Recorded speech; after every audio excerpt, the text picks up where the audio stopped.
Washington, D.C., 2 National Guardsmen were shot point blank, currently in critical condition. But before any information was released, MSNBC immediately tries to blame the victims. There's so much controversy happening in the United States right now with ICE, who are also wearing uniforms and wearing masks, and so there's, you don't know, people walking around with uniforms in an American city. There are some Americans that might object to that, and so apparently this shooting has happened. No matter how much you hate the mainstream media, you don't hate them enough, as the more you know about this tragedy, the worse it gets for everybody, where the attack appears to be terror-related. There's some reports that he shouted Allahu Akbar, a phrase that we've become painfully familiar with. As President Trump places the blame on Biden. We are filled with anguish and grief for those who were shot. We're also filled with righteous anger and ferocious resolve. I am determined to ensure that the animal who perpetrated this atrocity pays the steepest possible price. The Department of Homeland Security is confident that the suspect in custody is a foreigner who entered our country from Afghanistan. He was flown in by the Biden administration in September 2021 on those infamous flights that everybody was talking about. And even CNN admits this is correct. It appears that he immigrated here into the United States in 2021 as part of the operation to bring Afghanis who had worked with or assisted the United States government. A special immigrant visa program, SIV program. Right, exactly.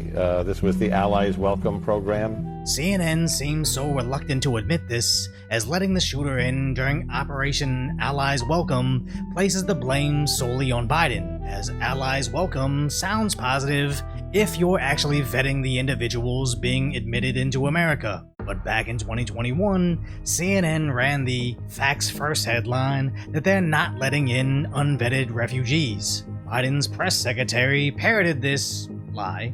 Previous arrivals of large numbers of refugees from different parts of the world, inevitably there may be a handful, small handful, who are eventually deemed a security risk of some kind. What reassurances can you make? I can absolutely assure you that no one is coming into the United States of America who has not been through a thorough screening and background check process. Where Biden's Homeland Security Secretary couldn't verify if they were being vetted. Of those that are evacuated, how many of them were vetted before they got on the plane? Senator, it is our policy to vet. That's a simple question. How many of them were vetted before they got on the plane? Out of Afghanistan? Yeah. Cannot speak to that, but it is our policy. So you can't tell us how many people were vetted before they got on the plane to come to America? To the United States, it is our policy to vet and screen 100% of them. So 100% of those people that got on the plane were vetted. That's your testimony under oath? It is our policy to do so. That's not, I don't care what your policy is. I'm asking how many people were vetted before they got on the plane. Do you know the answer? I'm talking about people that got on the plane in Kabul airport. No, I can't speak to that. Well, that's okay, good.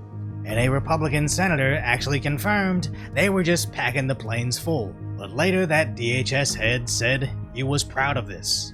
Congressman, you're referring to what we termed Operation Allies Welcome, a program that we are very proud of, that we instituted to provide refuge for individuals. Proud to bring in a guy that would later shoot 2 members of our military on American soil. But sadly, that wasn't even the worst part about that, as during Operation Allies Welcome, what were thought to be families were actually scumbags with several child brides. And even from the official State Department's website, when they asked them, what is their policy when this atrocity is discovered? They initially went on a long tangent about quarantines and vaccines, only to finally reply, when we are notified, we look at their history, how old the kid is, the length of their marriage, and make case-by-case recommendations. How hard is it to simply say, when we discover this, we put the man in prison forever and save the kids, unless it isn't what you did? As this is a terrifying reality of Biden's Operation Allies Welcome that the media conveniently swept under the rug. All for what? I think this is because it's what they wanted to happen in DC, and if they had to assist a couple scumbags married to kids, that was a sacrifice they were somehow willing to make. As the Democrats have been desperate to get the National Guard attacked, constantly villainizing them for being in DC. The National Guard and the military occupation is the first step into rounding black people up and putting them in detainment camps here in Washington, D.C. and around the United States of America. Making the outrageous claim that they will attack American civilians. It makes me incredibly nervous that we're about to see people in law enforcement, people in uniform military, get nervous, get stressed, shoot at American civilians. Indirectly comparing our military to Nazis. They're following unlawful commands from Donald Trump. And if you're committing offenses and your defense is going to be, I was just following orders, you know, that didn't work out so well at Nuremberg. And even directly comparing our military to Nazis. What the president is doing through the Secretary of Defense is creating units, official military units, to quite frankly, watch the American people. And that's the thing that is absolutely abhorrent. It reminds me so much of what happened in Germany in the 1930s. You can't convince me this attack wasn't their objective, as they've known for a while. When you label your political enemies Nazis, some psycho from their side will try to shoot them. They kept calling Trump one until they tried to get him multiple times. And horrifyingly, someone actually ended Charlie Kirk. And even me, just replying on Instagram to some YouTuber's post, I got a reply saying I'm a Nazi. As they're just trying to activate some low-information idiot, the Decoy voice, the Asian immigrant that just wants law and order, somehow makes me a Nazi worthy of being ended. As Elon Musk correctly points out, falsely labeling someone a fascist or Nazi should be treated as incitement to murder, because that's what actually happens. They know it's a probability, and that's why they keep doing it. But the scary part is, this isn't limited to politicians, National Guardsmen, or even little-known YouTubers like me. The left is doing this to all of you. That MAGA symbol has come to represent something. It is the new Nazi symbol. They're the PLO to Hamas. They're a dime store front for a terrorist movement. The Republican Party is basically a domestic terrorist cell at this point, and they should be treated as such. They're a white nationalist movement. They're a fascist threat to our nation. There is no alternative right now because the Republican Party project today is a fascist authoritarian project. Trump's modern-day Gestapo is scooping folks up off the streets. They're in unmarked vans, wearing masks, being shipped off to foreign torture dungeons. This insane rhetoric of foreign torture dungeons has nothing to do with reality.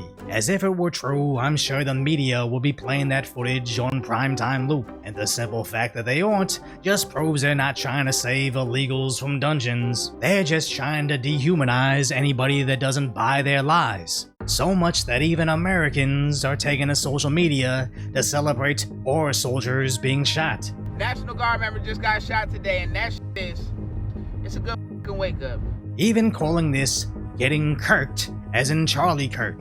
Shout out to the patriot who kirked 2 federal agents near the White House. This is exactly dealing with violent dictatorships. Hopefully they'll think twice about serving this racist administration. Which honestly sounds like a direct response to what that has-been CNN commentator called for. Black people, brown people of all stripes, whether you're an Indian American or a Mexican American or whoever you are, go out and get a gun legally, get a license to carry legally. Because when you have people knocking on your door and taking you away without due process as a citizen, isn't that what the Second Amendment was written for? I'm sure he'll play stupid now, as if this isn't exactly what he wanted, but their messaging is just too consistent for me to believe otherwise. Now, this is not a call for anything similar on our side.